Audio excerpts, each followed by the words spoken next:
comes the predator. Jump out, but I'll be back. Jump out, but I'll be back. Jump out, but I'll be back. Oh shit! Hey, jump out. Here comes the predator. Hey folks, how you doing? My name's Tim Black and welcome to Duh News. Hey folks, how you doing? It's me, Tim the Bartender, aka Tim Black, and you're tuned into the news. First things first, guys, I'm not a news reporter.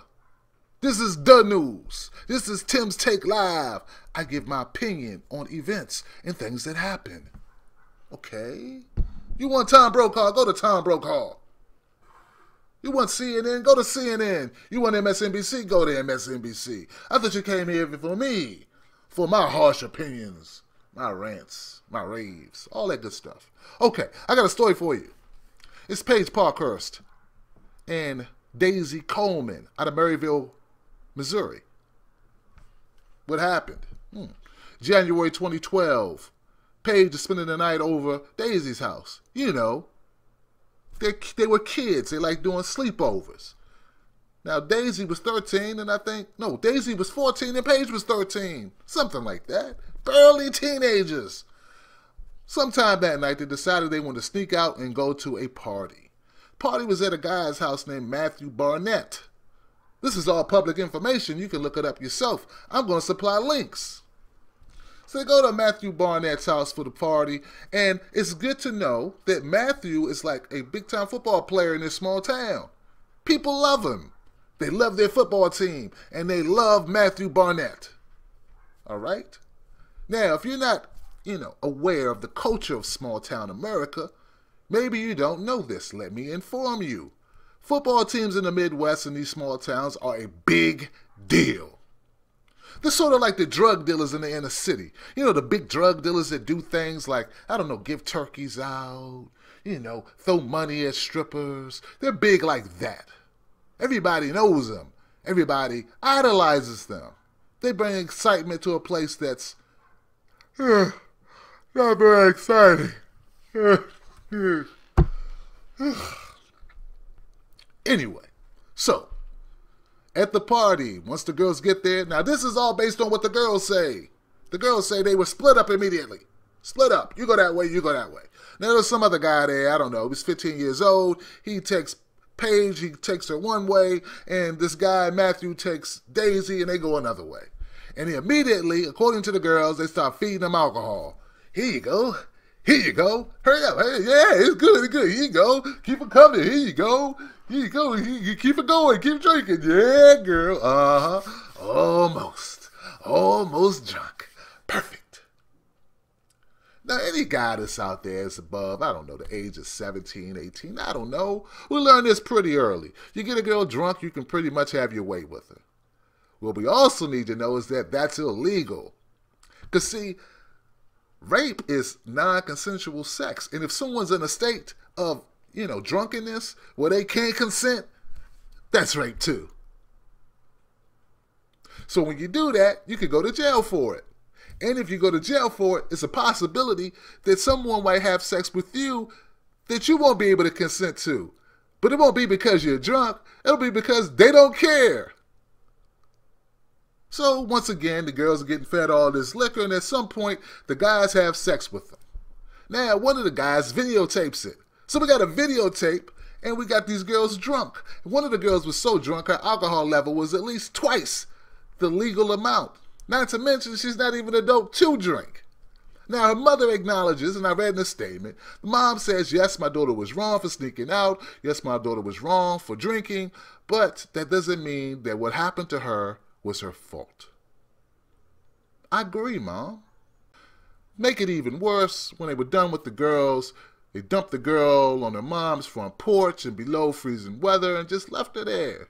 She could have died. She could have caught pneumonia, hypothermia, anything. They didn't care. They got what they wanted, and it's over. This is my opinion. All right? I'm sure if you ask the boys, they'll tell you a different story. Now, this is a tricky thing. When it comes to alcohol and it comes to guys and girls, we all know people use alcohol to do all types of stuff. Guys use alcohol to sleep with women. Women use alcohol to sleep with women.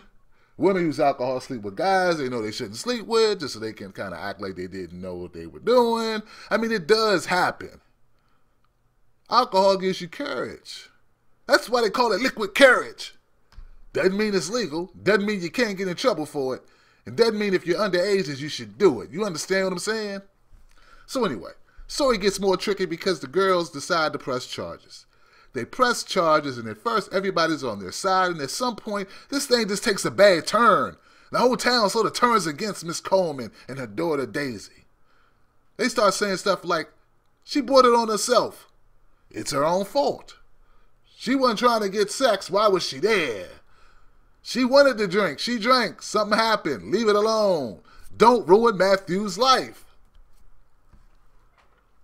All right. So the prosecutors had all this evidence. They had evidence of the girls being drinking, the people that supplied the alcohol, the videotape of the sex, and they even had a confession from one of the boys who admitted that he had sex with the girls, they got her drunk, but the girl wanted it. That's what he said. The girl wanted it too, it was consensual. So that was the debate.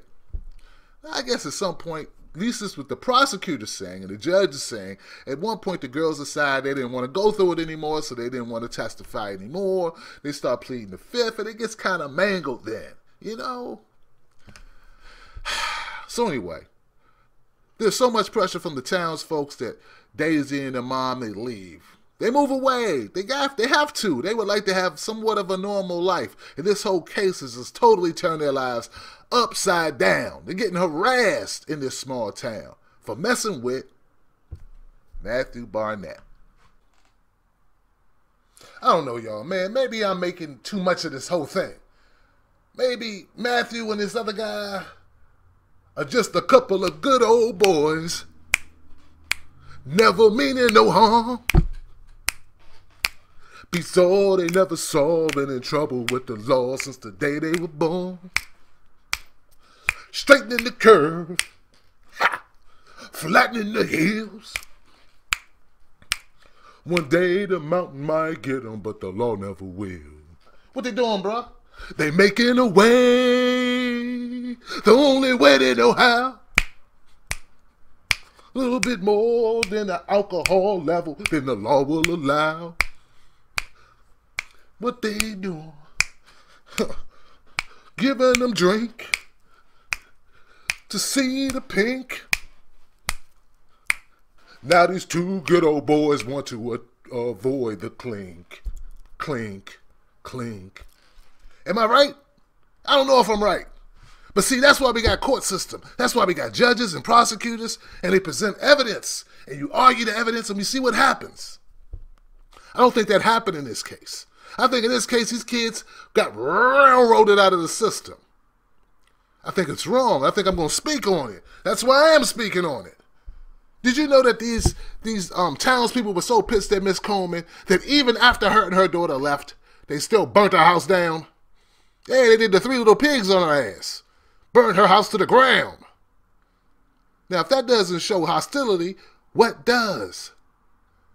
Yeah, it's messed up. Yeah, it's jacked up. Yes, it's screwed up. And yes, there seems to be some type of corruption or scheme going on. And it just leads you to believe that maybe, just maybe, in these small towns, there's a lot of injustices going on. You know, people getting favoritism because there's no media coverage. So as much as you want to bash, you know, the media, sometimes the media can be good. Sometimes a guy like me talking shit can be good. That's only if we do something. We spread the word. I want it all to come out in court. I want it all to be resolved in a court of law. And I want all the cameras shining on it. And until all the cameras are shining on it, until it comes out in court, I'm going to keep talking about it. Now, I'm sure it's going to be some people that get on my comment section who send me hate mail telling me they know, you know, Matthew personally, and he's a good guy, and fuck you, Tim the bartender. Go to hell, Tim the bartender. Fine. Prove it in court. Prove it in court. Until then, my opinion is you did something wrong. You should be held accountable for what you did. Who's biased? But I'm biased, huh? I'm the bad guy. Whatever. Clean up Maryville. Get these girls justice, handle your business, and send a message to all these little young punks That you can't get a girl juiced up on alcohol and take advantage of her and throw her on her balcony or her curbside or on her front stoop like a piece of trash, like a newspaper left out in the snow.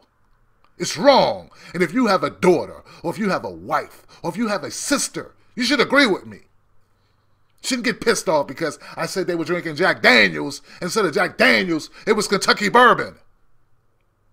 You guys piss me off worrying about very minute details. The bottom line is there was an injustice done here. Give me something else. Give me some other facts. Give me some other information. And maybe I'll side with you and I'll make a new video. But until then, do something about Maryville, America. I am. What are you doing?